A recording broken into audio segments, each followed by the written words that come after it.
We have the first reference to Gog and Magog in the Quran. And in Surah Al-Anbiya, we have the second and the last reference to Gog and Magog in the Quran. There are only two. But it will be beneficial if we preface our explanation of the Quranic references with this hadith, which I quoted 2 days ago, I think, that the companions of the Prophet ﷺ were sitting talking amongst themselves when he, the Prophet ﷺ, came and asked, "What are you talking about?" And they said, "We're talking about the signs of the last day, alamatu sa'a." And he then responded, sallallahu ta'ala alayhi wa sallam, to say that the last day would not come until, and then he mentioned 10 signs. And these are normally known as the 10 major signs. And there are many, many, many other signs beside these 10.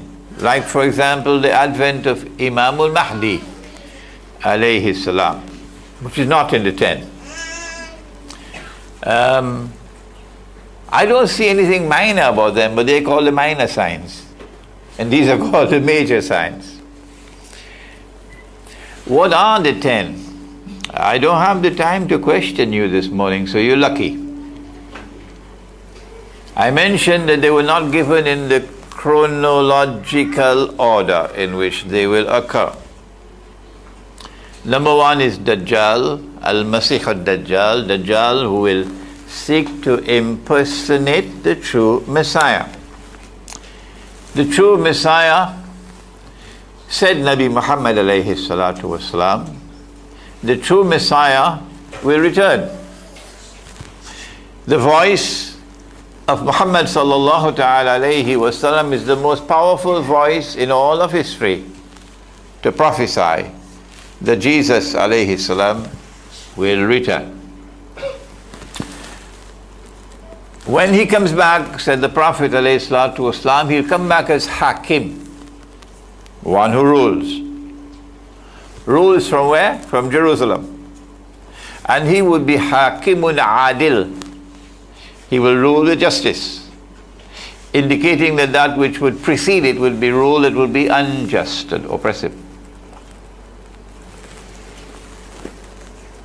But before he comes back, said the Prophet ﷺ, Allah will release into the world someone whom Allah created and Allah programmed to impersonate the Messiah, and he is the false Messiah or Dajjal. And he operates by deception. He gives you a 6 and it makes it look like a 9. He comes with two things, a river and a fire.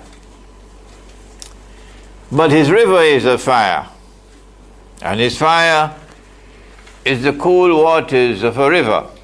And whoever falls in his river would have his load of sins increased. And whoever falls in his fire would have his load of sins decreased.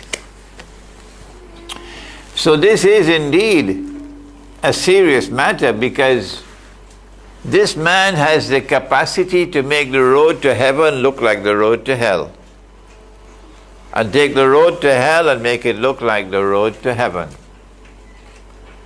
So he comes with a fitna, a test and a trial.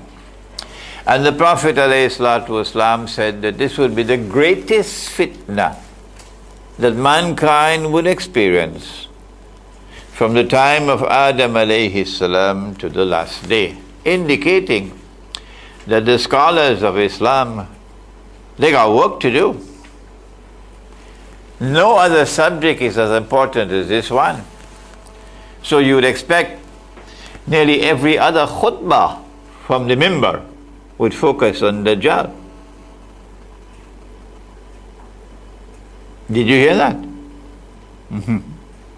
I wonder how often you've heard a khutbah from the mimbar on Dajjal. Number two, Gog and Magog. And the methodology is that we must first turn to the Quran, not to history, not to a book written by Tom or Dick or Harry, but to history. The methodology is we must first turn to the Quran, not to the Hadith, the Quran. And when we turn to the Quran, we find out that Gog and Magog are agents of fasad. Fasad is sinful conduct. And sins can only be committed by human beings or jinn.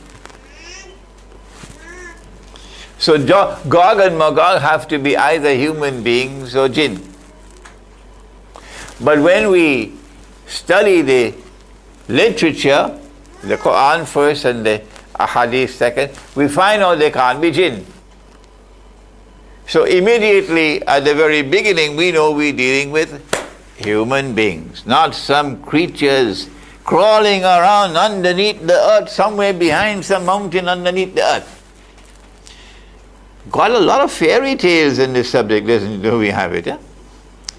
They're human beings because they commit fasad. There are only three creations of Allah. There are angels, there are jinn, and there are human beings. Three classes of beings. If there is a fourth or a fifth, please let me know. I don't know anymore. And angels don't commit sin. So they have to be either human beings or jinn.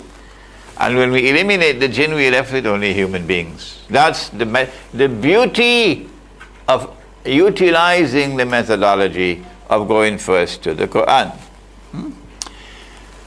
And then there is the third one, that the son of Mary will descend, the return of Nabi Isa alayhi salam, the true Messiah. Number 4, Dukhan or smoke. Number 5, Dabbatul Ard, or the beast or creature of the land. And it appears to be Ardul Muqaddasa, the Holy Land, and Allah knows best. Number 6, that the sun will rise from the west. Number 7, 8, and 9. 3, Khusuf, plural of Khas. And a Khas is an earthquake which results in a sinking down of the earth. The earth sinks down and swallows what it swallows. Number 7 is a Khas from the east. Number 8 is a Khas in the west. Number 9, a Khas in Arabia. And this one is going to swallow an army that is coming to attack Imam al-Mahdi. And then there is sign number 10, that the fire will come out of Yemen and drive people to their place of hashar, of assembly for judgment. So these are known as the 10 major signs. And today we focus on number 1 and number 2. In the case of both number 1 and number 2, we find well,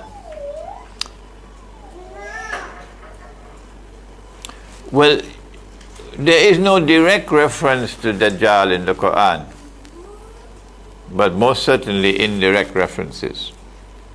But in the case of Gog and Magog, I said there were 2. Why does the Quran not refer